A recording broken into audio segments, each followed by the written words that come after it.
Hello, homies, and welcome to the Homeopathy Hangout podcast. Today, we get to hang out with the lovely Sameena Khan. Welcome to the show, Sameena.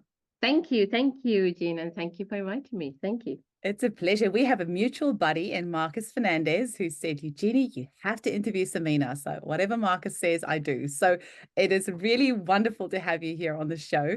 Before we get into all the good stuff, can you tell, not that talking about yourself is not good stuff, but tell us the journey about how you first got introduced to homeopathy. What was your journey? My journey was many years ago, more than 30 years ago, actually. I got introduced to homeopathy because of my daughter. As most mothers get introduced to homeopathy because of their children. And my daughter had a serious condition which nobody could diagnose as such. So I spent thousands of pounds on private hospital doctors to try and understand what is wrong with this baby. Now, what was wrong? She had this severe skin condition and they couldn't give it a label or diagnose it because they didn't know. So after spending thousands of pounds, they just said, oh, give her this prescription. And it was a liter bottle of antibiotics to give 4 times a day for 4 months. So it's continuous antibiotics for 4 months, 4 times a day. And she wasn't 1 year old yet. So she was a baby, breastfed baby. And I was thinking, wow. And because it was a private hospital in London, private dermatologist hospital, because she had skin issues and her skin was bleeding unnecessarily from under the armpits. Her scalp was like a parched desert. And I couldn't take her outside because people would say, oh, what's wrong with your kid? Because her face and scalp looked parched and cracked and no hair. If she a little bit of hair that grew, if I tried to just comb it, the whole scalp would come off and like raw meat. So it was that severe. And hence going private, nobody could figure it. And then when they end at the end, after doing all the tests and hair tests and everything else, they just said, we're not sure. It could be severe crater cap, severe eczema, severe cirrhosis. I can't remember the fourth one. There was 4 different labels they gave it. Could be either one of these, but we're not sure. So then they gave this 4 liter. So what really triggered it, I think, I went to the pharmacy within the hospital, private hospital, and he gave me this brown liter bottle of antibiotics. And I said to him, so where's the little piece of paper with this? What's the side effects of this? And he said, he was really right. He said, just go and give it with food. And that triggered something, something negative triggers something. And that triggered, I'm thinking, you think I don't know? Do you think I'm not educated? Do you think, and it really vexed me up thinking, you're telling me to give this to my child and you won't give me the small print to it. Anyway, I walked away, went home and was crying to my dad. And there was one of my dad's friends or uncles, I can't remember at the time. And I said, I don't know what to do with this baby. And he said, have you tried homeopathy? That was it. I mean, what's that? So as mothers, we would try anything to ease our babies. We would pay $1 million if we could to just ease our babies. So when someone said, have you tried this? And I'm thinking, what is this? And then my journey in homeopathy began. I looked up a local homeopath. I went to see him and he was really good. And I thought her starting to heal, her skin started to heal. And I thought, wow, my baby's coming through again. I could see her face coming clear. And I really wanted to learn more. But unfortunately, that particular homeopath didn't want to tell me more. And he said, you don't need to know. I said, I need to know. And I wanted to learn this stuff because for me, it was, wow, this is amazing. What is this stuff? At the time, I was a programmer, IT programmer. I was system analyst programming. And it's like programming. What is this new stuff that can program the body and start healing? So that was my journey. So I went, because the homeopath at the time didn't want to share any knowledge, I went to my favorite place, the local library. I can tell with all those Britannicas behind you. Holy moly. This whole room is full of books. And I went to my local, and my first book that inspired me in homeopathy was by Dr. Marjorie Blackie. She was physician to the royal family, and she wrote the book, The Homeopathic Bouquet. I'm not even sure if it's in print now. But that inspired me because she was a medical doctor to the royal family. She's written this book about homeopathy, and she treats the whole royal family with it. Wow, this is something there if the royal family is using it. And she's a medically trained doctor who's also using homeopathy. So that, and the whole story in Homeopathic Bouquet and her case stories, and that inspired me. And the journey began. I started to learn more. Then I wanted to train at that time.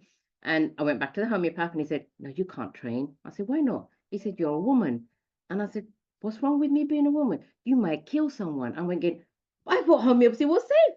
How can you tell me I'm going to kill someone? So that was the response I got. And I thought, and when someone says you can't do it, watch this space. Don't tell me I can't do it, because I will prove I can. And that's what happened. I went searching and looking for training in homeopathy, reading more and more books, as I'm a book geek. I ended up doing midwifery in homeopathy because pregnant woman couldn't take anything. And I knew a lot of pregnant women at the time. And because obviously I had a 1-year-old baby. So I did a diploma in midwifery and homeopathy. Then that inspired me to go into women's health and children in homeopathy. And then that took me further to CHE. And that's when I Oh. met Marcus. And then the journey just grew and grew and grew. Because for me, homeopathy was a passion. Because it was a passion, because it helped my child. And I'm a mother, I'm a woman in power. It became a passion to really spread that flag of homeopathy to the world and to the people around us. Oh, that's amazing. Now, the reason Marcus said to get in touch was the Gambia clinic. He's just only very briefly mentioned it, like here and there in conversations, but I need to know all the deets. So, what is it? When did it start? What does it do? Because I don't know anything about it. Okay. So as I following on actually follows up quite nicely. So my passion is to really spread homeopathy and what it does and how amazing it is to the world. And it was one of my clients, one of my patients. She grew up with homeopathy, but she couldn't find a homeopath in London. And then someone mentioned her to me. I was still a student at the time. And she came to see me, and it was for her was like, wow, I found the homeopath I'm looking for. And my remedy, Marcus always said, what was that first remedy that really got?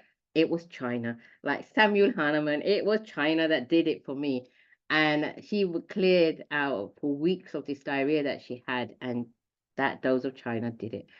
And she was doing Wales for Gambia at the time. She was doing charity work, and she was on my back for almost 6 years. Actually, you need to come to Gambia. You need to come to Gambia. And I'm thinking, I don't want to go to Africa for. And I left it. And then something came in my head. As you know, behind me, I'm a book geek. Many years ago, when my oldest was small, I used to read Reader's Digest. And in there was an article about a guy, a businessman, who had done his life's work and he was satisfied, he was financially free, etc. But he felt there was something missing and he wanted to give back. And what he did was he went back to medical school. Not went back, he went to medical school, trained as a medical doctor, but not to practice it was the US, I think, or UK, I can't remember the time, and went to Africa to treat the people for free as a medical doctor. Now, that seed was planted in my head, probably my son's 32. So you're looking at probably 30 years ago, maybe more than that seed was planted. So when she was on my back, come to Africa, that seed woke up. I thought, oh, yeah. Because I always said to myself, I would love to do that. Go to Africa and help people. So when she kept bugging me, which was really good, as we say, stimulating my system, that seed woke up. And I may not be a medical doctor, but I'm a homeopath, which is even better. And that said, okay, I'm ready for Gambia. I'm ready for Africa. And I did my first trip. And it was scary, I have to say, because I've never been to Africa before. None of my family had ever been to Africa before. And they're saying, why do you want to go to Africa? It was like, why do you? I said, I've got this. And by then I had the calling. I felt a very strong calling. I have to go to Africa. And I did not have an answer. See, I'm on my soul's journey. So when you realize what your purpose in life and what your soul journey is, there is no ifs or buts. It is what it is, and nothing can stop you. And by that time, I could feel it. It was coming to what I thought, no, I have to get to Africa. So my family went against me. Nobody was talking to me because even my ex-husband, and he said, you can't, I'm not giving you permission to go to Africa. And I'm thinking, oh, I was on this chair and I went to my laptop and went, click, I was just booked. No refunds. No. And that was the beginning of my first trip to Africa. And when I went there, I had a friend and I was having coffee with her. She was at TH at the time. I can't remember what thing. And I said, I'm going to Africa next week and no one's talking to me. And she goes, oh, I'll come with you. I said, oh, were you? Her name was Danielle. I said, yeah. And then she joined me and then we went. And the lady that took me out there, she already had an itinerary to villages. So there was an agenda to say, you're going to village A, B, and C. And there's people are expecting you. And I Wow. thought, wow. And do you know what I took with me? It was my little kit. I think it Little was one of Helios kits. at the time it was a Helios kit. This is the name for it. Yeah. It was a Helios kit. Yeah. And that's all I had. And I went with that kit, Wow. and that was mind blowing. It was insane. But it was 1 week. I came out, and that time I didn't have mobile and the Sims. You couldn't get hold of people. So I came out the hotel was in Africa, and it was like 7 a.m. or 8 a.m. And I'm thinking, how am I going to call that lady? So I went across the road to this internet cafe. Remember those? Yeah. It's the internet cafe. And it was crazy. I saw this guy watching something, but I was totally shocked. And I'm thinking, oh my God, what's happening to this country? It was like, it really threw me off track. But then I managed to get to the internet, find her, and get an email saying, how do I contact you? Da, da, da. Anyway, from there onwards, that week was intense. We were taken from village to village, and there was hundreds of people waiting. And I had this kit. And it's just the two of you. Just the two of us. And I was the most experienced at the time. And for me, we're learning. And then I'm going to my keynotes really, because this became a passion. It was my soul's journey. I had to make it happen. And with that one kit, we were giving remedies in water. Okay, a bit of so funny. A keynotes were coming up because you don't have time. As we know, as homeopaths, you need the hour consultation or half an hour, and you're really taking detail. Here, it's acute prescribing. You're going. And so the kid, and then when we finished, it was like, when you're coming back, and I'm thinking, no, am I coming back? Good question. And then that was when the journey began with Marcus and saying, I can't turn my back on these people. There was hundreds, and more waiting where we had to close up. And that's when I came back and said, Gambia project has to begin. And met Marcus, met Hilly Dorian, and all these were my board members. We got together and said, this is what we need to do, Marcus. And Marcus and me have this connection. We need to make Africa the hub for homeopathy. And so the journey began, and I lived there. And there was an opportunity to work with the president of the Gambia. Got known to the ministers, I got known to the health minister. The health minister was treated with homeopathy. The president knew about homeopathy because he was into alternative medicines as well, and herbs and traditional medicines, should be the name. And I got invited to have an audience with the president and his ministry. And that journey then took me to another level of learning and bringing people to Africa.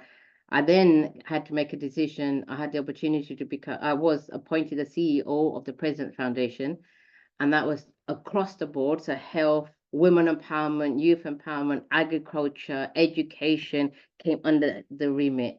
And it was like, how many women like us get an opportunity like that every day? You know what? I'm going to take it. And I took it. And I gave up my life in the UK. I then moved, I spoke to my children. I moved to Gambia, worked with the president on the needs of the people across the country. But now and we were doing before, I'm just going to rewind. Before that, we started, when I came back with Marcus and Hillary and everybody, we got together. We started doing mobile clinics once a year, first of all, and we took students and homeopaths out, and we were going with a bus of 12 across the country, treating people. By now, we had, obviously, I would have a team like 10 to 12, a team of people coming out with me. And for them, the 1 week was life-changing. It was an experience, you're quick prescribing. And it was from there when we were offered a piece of land, community land, in where the clinic is now, Mandwa. And they said, we've seen you come back here several times. We would like you to build us a clinic for the community. And it was community land. We said, okay. And that's when we started to build the clinic where we are today. And that is in Mandwa. At the moment there's 20,000 people, no access to any health center. Putting homeopathy aside, no health center. Right, so you're looking at, when you go to Gambia in Africa, you're looking 18th century. You need to go back a bit to understand the dirt roads, the infrastructure, the internet is not what you get here in London. And then from there, when we started building, it was at that point then when I had the audience with the president, because of the work that we were doing there, I took on the offer and let go of my life here. Challenging, went through extreme challenges at the time. I lived there for 7 years. Wow. And the clinic was doing amazing. We had a Polish homeopath sitting there full time, and we trained a medical nurse up into homeopathy. He was working with him. We had people from neighboring countries, from Senegal, from Guinea-Bissau, from Guinea-Bissau, people coming in from the borders. They heard about this clinic that was helping people, and they heard about the quick results, and it was all natural. Africa loves natural because they're traditional medicines, right? And people of the government were being treated, the health minister had been treated. So it was thriving. And that time I was now in the Gambia. I was working with the president. We were going across the country, seeing the needs of the people, from the health, from the agriculture. We were going to grow. One of our visions, I'm going to come to that in a second, but it was going across there. And at that point, at one point, ECOWAS came along, government changed, COVID was about to come into play just before then. The kids needed me here. I came back and everything closed off. Yeah, because then we got COVID. The Polish homeopath, he was of age and he had a sudden heart attack. Unfortunately, he passed away. And so the whole thing just closed for a while. And I came back here. And then I realized, and the challenges that I had gone through while I was in Gambia, I nearly lost two of my sons. They nearly died. I've got three kids, two boys and girls. Two of my boys nearly died. So one came to Gambia to meet mummy and decided to stay with mummy for a while and went to school there. But then he contracted cerebral malaria, complicated with meningitis. He lost his gait, he lost his speech. And I couldn't lift him. He was about 11, he was about 12 then. And I couldn't lift him to get to the bathroom. And I dropped him in the bathtub. And I'm thinking, Lord, what are you doing? What am I doing? These boys, because we didn't catch the malaria because it wasn't coming up in the blood test. And then I realized when I did research that cerebral malaria is obviously inflammation of the meninges and it goes undetected sometimes. And going more research, I found out that it was Africa's biggest problem. And so I was shown Africa's biggest problem through my child. Yeah, and he couldn't speak. He was like someone that just had a stroke. Then he was doing this to me and he couldn't walk. And we were in, because when we finally caught it, it was hidden in the kidneys. We finally caught it. And because I was friend with the doctors and we didn't have hospitals, we had health centers. So what we did was he said to me, go in what you need to go in. I will go in what you need. And I said, we need to get this boy better. We just need to get him. He couldn't walk. And then that's when I have this connection with God and I said, God, what do you want me to do? You put me in Africa for the children of Africa. Are you going to take my one child for the children of Africa? Those kind of thoughts. Yeah, it goes through your mind, hey? It doesn't it? What am I here for? And then I got my answer. The children will be saved. Because when my daughter said, Mom, we need to take him back, I said, can't. He's in high fever. I can't even get on a flight. And then by the time social services were looking for me in this country, my husband said I kidnapped the kids and he was dying. He was dying. Oh my word. So you go through those challenges, but yeah. And then it, on reflections, it's your it creates you who you are, biggest the growth. strength and the stamina. But anyway, he was a miracle child. He came through. I went in with homeopathy. I also told him to go in with quinine at the time. We had to get both things in, and we did. And we got him through the drip because this boy had never taken drugs in his life before. And I thought he ain't gonna, because he was purely homeopathic baby, child. And so we got him home over the weekend. Long story short, and within 3 months of him recovering, trying to walk again, he was a miracle child because the history and the research that I had read on cerebral malaria was that, yes, it's Africa's biggest problem, but it's also children become intellectually impaired. And for me, it's like, oh, he was top of the class. What's going to happen now? But anyway, so we didn't give up hope. We continued with the remedies. We worked on him. And within 3 months of him recovering, my oldest was in the UK. He got stabbed and was dying. So within 3 months, again, the challenge is that what you do. And he was helicoptered to Royal London. I got the phone call that he was on his way from work. He had to put his leg up because he was through the car window. The car, it was one of those crime things. And he lost too much blood. They said he was dying. So I'm thinking, Lord, 3 months. 3 months, one son is dying. Next 3 months, the next son is dying. What are you doing to me? What do I need to know? And then you go through, and then I had to come back to the UK just to see him. He was on tubes. They said he would never walk again. His leg was severed in many areas, and he had to have bypasses and so on. Fast forwarding, I said, again, God said, he will be fine. If you're going to go and see him now. And okay, so I came undercover because social services were still looking for me. I came undercover to see him. And I said to my son, I hope you're turning all of this into a book. Yeah. Wow. Yeah. And then my son said, I said to my youngest, your brother's dying. He's been stabbed. I need to go to him. He goes, Mum, you were here when I was dying. Go, he needs you. And that touched my heart. And I had to tell I had loads of people I knew in Gambia, but not close friends. So I had to tell my driver who was loyal, can you keep an eye on my kids? I need to run to UK to be with the oldest. And that's 5 days in the UK, undercover. I told him he will be fine. And when he convalescents, he needs to come and we'll get him through in Gambia. And then after 5 days, I went back after seamless, and the journey continues. And then that's where I came to when everything changed, and I came Mm, back. The kids needed me. The kid, I had sent the kids back after he recovered and everything, so they were back in the UK. mm. Everyone wanted me back. The guy, my son that was stabbed, did come to Gambia, lived with me for a few months. Oh, Really went for convalescences, and when they said he couldn't walk again, he came on crutches. He was wheelchair. By the time we got him through all the healthy and the nature mm. and everything else, he was walking without crutches, and I sent him back to the UK.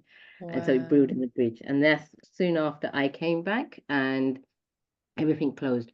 And then one after we came through COVID, there was a big calling. I need to get back. I need to get back to Gambia. In the meanwhile, I had opened up a wellness center, vegan restaurant, and everything that from that any juices linked to your mind body connections, linked juices linked to your liver, your kidney, health and real health connection. And I said, every juice you buy from this shop is going back to Gambia. And on the wall, I had the whole story of Gambia painted. And people said, what's that Wow. then? I said, so when, yeah, so that was the aim, to give back, to create my bridge back. COVID hit the first weekend that I was open. It No. Yeah, my seats were full, and I thought everyone was saying open on Sunday, because Sunday was my clinic days. My homeopathy clinic has always been my savior, because I'm passionate about homeopathy. So I wasn't open on Sunday because I was doing my patients, and then I went, okay, let me turn my patients here and there. Open up on a Sunday. Opened up, the seats were full. People were walking out, and I thought, wow, this is amazing. The following Sunday was COVID lockdown. It Wow. was locked down in the UK. And then the delivery guys, Uber and Just Eat, and everybody said they wouldn't take me on board because I was too new and too small.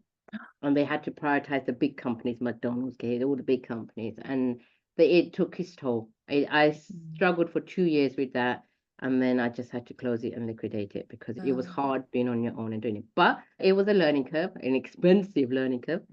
And that's when I thought, this ain't taking me back to Africa because it didn't happen right. I need to find another way back to Africa. And that's when I started working on my mind and everything else. We need to get back. That's when I approached Marcus and everything else. We need to get this clinic open. The people are calling. I just feel this strong. Africa And me and has a Marcus way of always doing had, that to people. yeah, we always had this strong connection to Africa. And we knew it's my soul's journey. We just need to find another way to get back. And we did. And CHE has now become part of CHE. The clinic has become part of CHE. And the aim, the vision now, see how things happen, it just taking it to another level. Mm, Our vision for the clinic in Gambia now is not just a clinic, it's a training hub, it's a college, it's mm, a branch of Chi. It's becoming the training hub for Africa, not just Gambia. So we get people coming there. Our vision is big, and one stepping stone. We already mm. have a nurse there, a medical nurse who's also a lab technician. He is being trained through Chi on homeopathy. When I was there just a few months ago, we had an inspection. We're still renovating because by the time I got back, the clinic had been closed for some time, and it's Africa. The doors had been eaten, the plumbing was gone down, the solar panels were not working. We had solar. That village didn't have electricity at the time, so we had solar that was broken down. So it had deteriorated. So the job was to bring it back up again, which we were doing. Do you know what was most touching, Eugene? When I went back and we had this meeting in the village, and three key people of my board was the village chief and one of the board members and the guy who first introduced me. So we ran this meeting. He said, "Do you know what?" He said, "There were so many opportunities to give this clinic away because it's a community clinic. A lot of Swiss doctors, a lot of other people came. It was good. It's a good quality clinic, and there was this pressure to give it away. And they said, but we knew you would be back. Our heart told us you until we hear from Oh. you, we are not giving it to anyone. And then now you are back. We're happy you're back, and we're happy Oh. Marcus." And they gave this really touching speech for Marcus, and it was so emotional. For wow, they believed in you and they Mm, waited for you, and we were back. So now we're going to take that to a whole different level. I've gone back to the ministry, working with the Ministry of Health in the Gambia, and this is going to enhance the ministry's whole thing to do with health around the people of Gambia. What we are doing is I then made the connection.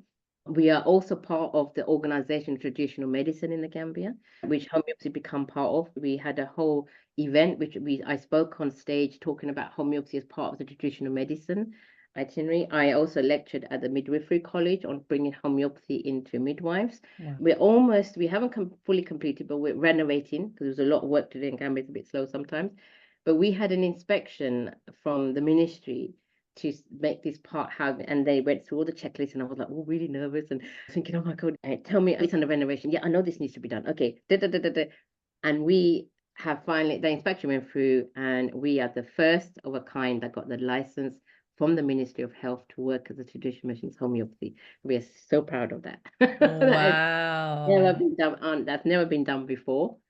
We are proud to say we are now part of that. We have the license from the Ministry of Health, which gives us that credibility and that power to bring the help to the people where it's needed. So this clinic is, imagine a top medical clinic with all the things that needs to be in place. The only difference is homeopathy is being prescribed. So we will be having blood tests for malaria and things like that. Because my nurse is also a lab technician, he can also do blood tests. We'll be bringing in a team of people. So the only thing we won't have is admissions.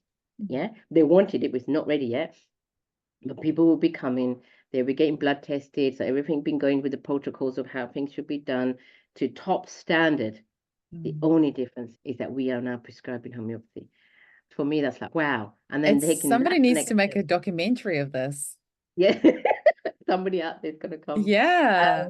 And then it's the training. Now, people from the suburb, from other health centers can come together, be trained in homeopathy, take their kit with them to their clinic and then prescribe. Because you people have a choice.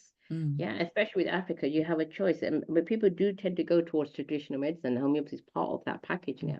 And one of the other things we're looking at is a homeopathic pharmacy, bringing that together. Traditional medicine people had brought to my attention that they're trying to preserve their natural herbs and things that they did naturally. And we know it has great benefit, the barks and so on.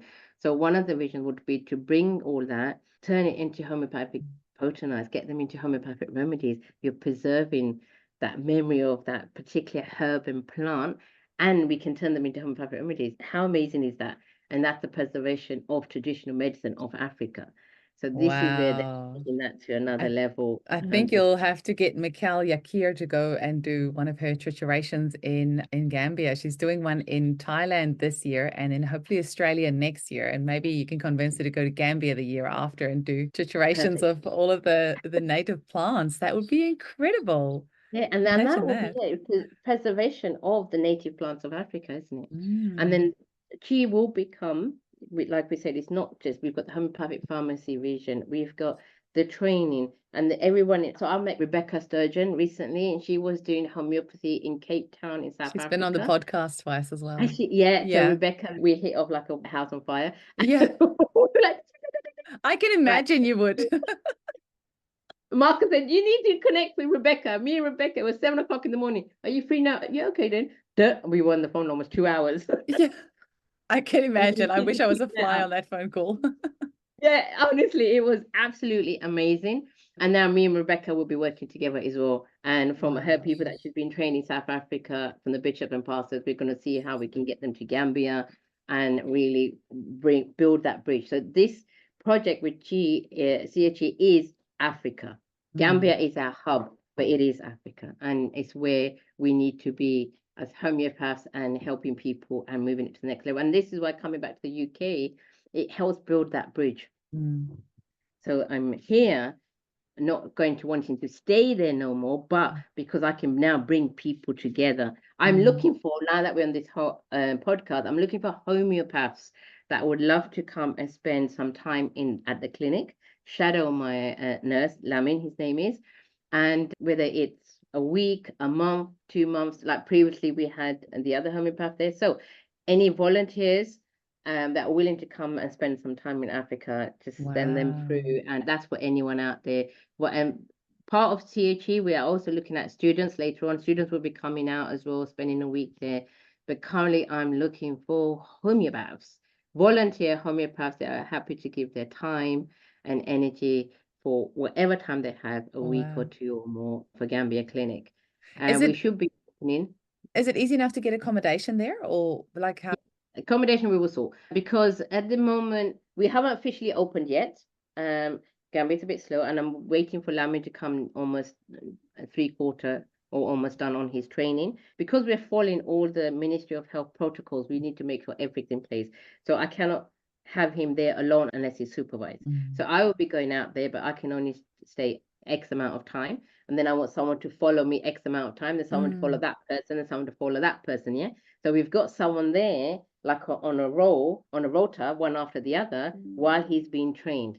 And we're using whatever we are training at Chi combines, we will have a proper setup, protocols, blah, blah, blah, Mm. and see how it goes. Yeah. So this is where we're getting towards. So now it's going to be rainy season in Gambia. So I'm pushing the opening more towards after Bali, because we're going to be in Bali, right? Yes, I'm so glad you're coming. It's going to be amazing. Yeah, so after Bali, and then by then, hopefully would had some homeopaths signing up one after the other that I can put them on a rota to be in Gambia. Accommodation in the village itself, we're looking at accommodation within the village. The village development committee is always part of what we do, so they have a place that they're going to do up. There's also not too far away accommodation, a hotel. We just got to arrange for them to get to the clinic. Basically, where there's a way, where there's a will, there's a way. They will. I can We tell will that's your find a way. motto. Yeah, where And, there's a will, there's a way. We'll find a way. Don't worry about it. and can people donate to the Gambia project or Yes, they how? can. Yeah, Yes, they how do can. they do that? If you go into Chi website, see, and I think it's up there, but I'll confirm with Marcus. There will be a link on the CHE, and there's going to be a link that takes you into Chi Gambia, and then from Chi Gambia, there's people where people can actually donate towards the clinic as well, and the donations will help us get more stuff like equipment, remedies, and so on. Okay. Books, I'm always looking for books donation as well. If people want to send their old books and stuff to Gambia, every little bit helps. Do they speak Right. English? I guess Yes. they've got their local languages as well. Yes, in Gambia we have 15 local languages, Wow. four being the main local language. In the village, there's two main local languages, all of them are Dinka. English, because it was British colony, 400 years in the Gambia, English is one of the main spoken Oh, that's languages, like in great. Senegal, French, and in Gambia, it's English. So in the schools, it's English. But there's Okay. always going to be, if someone doesn't speak English, especially in the elders, there's always going to be a translator. My aim is to bring training to a certain level, not the full training course, but Mm. actually having that translated as well in Wolof. And nowadays we can do that with the kind of software that we have these days anyway. And that will make people understand it. Because when we were doing mobile clinics, we treated hundreds and thousands of people over those years. It was just crazy. And it was insane actually, because some places we had to close up, we had to get the ferry back. And it was like, you think you've done hundreds of people and you look up and thinking, where do these people come from? There's another few hundred sitting there. That's how insane it is. So one of my visions is to pick that back up, mobile clinics from Mm. Gambia Mm. clinic. The other vision I'm going to share is a hospital ship to go up the river and just to test it. Eugene, because sometimes there's people that may have high blood pressure, may have diabetes, may have something simple that we see in the West, but they are unaware of it. So if Mm. they get a wound when they're collecting firewood, they don't realize that they're diabetic and that wound is not getting spreading, it's gangrene, wasn't getting better. And I've had many cases. I could talk for many cases that people died because they didn't know they were diabetic and the Mm. wound got infected or got septic or it's gangrene and so on. Simple. And same with high blood pressure. They don't realize they have high blood pressure. They're walking around in the sun. Oh, I've got a bad headache. They've had a stroke and things. So there's many cases that can be prevented. And Mm. for me, if we can just get the testing done up Mm. the river and then create something training on basics and people, it's the simplicity of things. And that is Samuel. That's like homeopathy. Let's keep things simple. And I Mm. always find when we keep things simple, even in ourselves, we achieve more and are more successful. Just Mm. simplify everything and get to Mm. where you need to get to. So that's one of my visions of the ships. And we're going to pick up the mobile clinics again. So there will be people, once the clinic is open, there will be opportunity to travel across the country at sites and do acute prescribing like we used to. And that is intense. That's hundreds and thousands of people sometimes you see. In a week, we used to be able to see about 1,000 people in a week on average. Wow. And we had high success results. Everything was documented. So it wasn't just blindly giving. Yeah, that's the Um, beautiful thing when you're treating people that are not have been suppressed their whole lives with medication, then you do get those great results. I'm sure it must be very yeah, I mean, it's satisfying. amazing. As you can see, get me talking. Yeah. The cases would come out of your ears and the kind of amazing. That's why I'm so passionate about homeopathy because I know I can't kill them. Full Mm. stop. It's so safe. It stimulates the body's own natural healing process. And what is so beautiful when we do people with homeopathy is like somebody could be in so much pain, they can't feed their family because they can't go to the fields and work Yeah. because their pain of their back is to that devastating. They can't feed their family. And this is a very poor country. So when you give them some arnica or some rust tox and it's helped them back stand up again and they can now feed their family, no money can buy that. And we have cases. I remember once when Hillary was out there, Hillary Clinton was out there, we had cases like that, and they told the story about what happened when we treated them previously, and then the next treatment. We were all in tears, Oh. because it's life changing. So Oh. what we do with homeopathy, whether it's in the Western world, whatever country in the world, especially in Africa, it's life changing. It transforms people. It gets people out. Hence why the whole thing around what we do and why we do what this is why we do what we do. And what do we get from this? It's this whole soul journey, transforming lives. It's just, it gets you emotional. It's life Yeah. changing.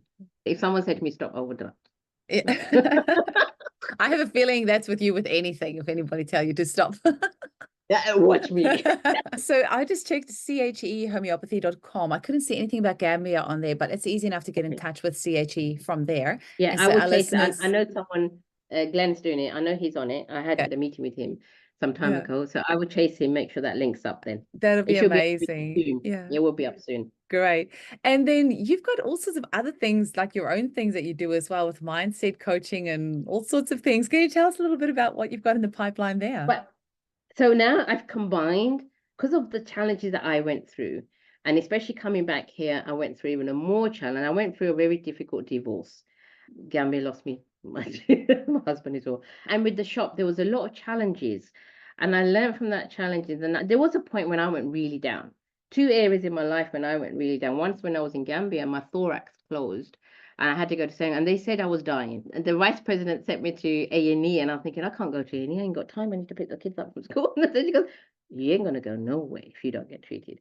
And there was a Cuban doctor, he was a really good friend, and a Cuban doctor, and his wife was head of A&E, and she said, and they started pumping me with all this, and I'm like, you can't put me all these needles. But what that taught me, obviously I'm still here, I didn't die, but they said I was dying at the time. My thorax was closing, so I couldn't speak and I couldn't breathe. And I was in A&E, and then I saw the doors opening and closing. I went to the bathroom, and there was cockroaches jumping up and down. I'm thinking, oh my God, this is not A&E. We need to get help here. They made you to see the needs more because you're in it. And you get through that. And when I came here and I opened up the shop, and then I was closing the shop, and at the same time when I was closing the shop, I was going through I think it's 5-6 year divorce, which now finally came to head and had to go to court. And I went down on my health, really down. And I'm thinking, and the thing that shifted, I'm thinking, I can't let this get me. I've got so much to do. I remember being, and then I got COVID. And then I remember being in bed and I couldn't breathe. And I thought, I've got to do Africa yet. I've got to do this yet. I've got to do that yet. You can't take me now. I remember having this conversation with God. Can't take me now. I've got to do that. I thought this was my soul's journey. What you doing? So these thoughts went through my head, and that's when I thought the only one person. And I went to see some therapists and homeopaths and acupuncturists. I mean anything. And then there was one acupuncture on the other side of London said to me, Sameena, you know this is all stress, right? And I'm thinking, duh, of course. And I came home on that rainy day, hungry, and thinking, I am the only one that can able to shift this.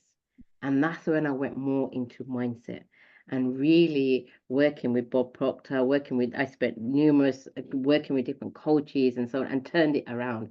My thumb, Eugene, was like this, and I couldn't write. And it was in so much pain, and I had to do this. And my osteopath said, Mina, you've got to stop seeing patients. You can't write. I said, no, I can't do that. And then she said, you got to put, I can't do that either. And then I was limping. My was in so much pain, and I was limping from the car to get to health. So if I got up from here to go and get the remedy, I was limping. I think, oh my God, what my patient's going to think. So it was all that whole thing. I turned it around with the mindset. And nothing else was used but my mindset. And I said to myself, right, from this day, I am pain free.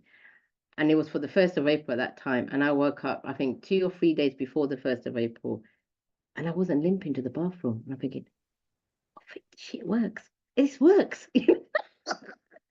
And I start really going into myself, really shifting those paradigms from the past, really shifting that. And then this became 70%, 80%. And now I have a straight thumb. right? And it's amazing for me. For me, it's amazing. And I walk the talk because if it could do this to me Mm. with the same remedies that I was taking previously, but I've worked more power on the mind, wow. And it can do for anyone else. So I bring mindset coaching into my consultations now. And while I was doing the shop, I was also did with John Dweski, I did a living nutrition course on nutrition. I'm bringing that information in. So now I'll combine it, homeopathy with nutrition and mindset. Because where are you Wow. at? What are you doing? Yeah. And Mm. because we are holistic. Yeah. So what we put in our bodies, yes, but it's not the answer. Mm. What remedies, yeah, great. But then it got, as we know with homeopathy, we're looking at how is the person feeling, mental emotion, and he's got this cough or cold. We always connect that. So really, it's already there, but I've just enhanced it to another level Mm. with the mindset coaching and really people shifting people's mindset because we are sick because of what's happening here. And that also linked me back to my training. It's my years of training in different areas and bringing it to where we are today. And when I used to be a programmer and a system analyst, and what does a system analyst do? We're analyzing system of the problem and finding a solution. A human analyst, like what we are now, is doing the same thing. So analyzing the whole body holistically, spiritually, mentally, emotionally, and physically. And we're bringing that spirit together, we're bringing that soul together and helping it click. And it's like that. I did that. It's like the cubic. You remember there's cubic and you put in the color together and there's the color missing and you Rubik's got click. Cube. Yeah. Yeah, that's it. The Rubik's Cube. So this is why I bring that. And for me, it's transforming lives. And Mm. this is why my new website, Transcendence Transformation. We're on that journey of transcending and transforming our lives. And that's from that whole spiritual, mental, Mm. emotional, physical level. And that's what transforms people. I'm a woman in power. I like to empower my women because the women are the backbone of society. Excuse men, but they are the backbone of society. And if we can get them transformed, can you see the vibration of it? It's like with homeopathy when you drop it into the water and the vibration and the Yeah, ripples. the ripples. Yeah. Transform a woman, Mm. give her the strength and the backbone. The ripple effect it will have in her environment from not just her family and her brothers and sisters, her work, her area, it will be amazing. And this is Mm. links back to Africa. The women are the backbone. They do the gardening of the vegetables. They carrying the water on their head. They meeting the needs of the husband. They've got to get the cooking done. They're looking at the finances. They're not even they're illiterate, and they still need to calculate finances. Yeah, and they've never been to school before. So they inspired me. Yeah, Mm. they're business women who've never been to school, don't know how to read and write, yet they had their ways. Yeah, so Wow. it becomes who they are. It's transforming that. So where we are now this is why I bring it together from that years of experience and expertise coming from everywhere. You bring it together, think this is where we're gonna go, and it's really now simplifying all that knowledge into what I'm saying now: transcendent transformation. Let us help you transform your life to another level. Wow. Transcendenttransformation.com or .co.uk.com. .com. Yeah, and Amazing. my Instagram is transcendent transformation. My Facebook Amazing. is just my name, Sameena Aziz Khan. And we're in that process and it will be amazing. And this again builds my bridge back to Africa. Mm. It's what we do. We're transforming lives in Africa. Mm. We're making people sustainable. We're helping that backbone. And Mm. then from here, wherever you are in the world, whether it's Australia, Bali, UK, UAE, it doesn't matter. It's women or people across the world transforming and becoming this big power. Women are powerhouses, yeah. Mm. And it's creating that bubble, bringing the people together, giving them the power they deserve, the right that they deserve to be on this planet under their soul and where they are, whether they know their purpose yet or not. But when Mm. you treat it from the soul level, you treat it from the whole transformation, that's just automatic. It'll Mm. come. Sameena, that is amazing. And you've got so many exciting things on the go. I'm sure we're going to have lots more conversations like this by the poolside with a cocktail in Bali. Thank you so much for your time today. I really appreciate it. And I'll see you in person really soon. Yeah, we will look forward to it. Thank Okay, you all the so much. best. Such Thank a you, Nikki. Thank, pleasure. Bye. thank you. Bye bye.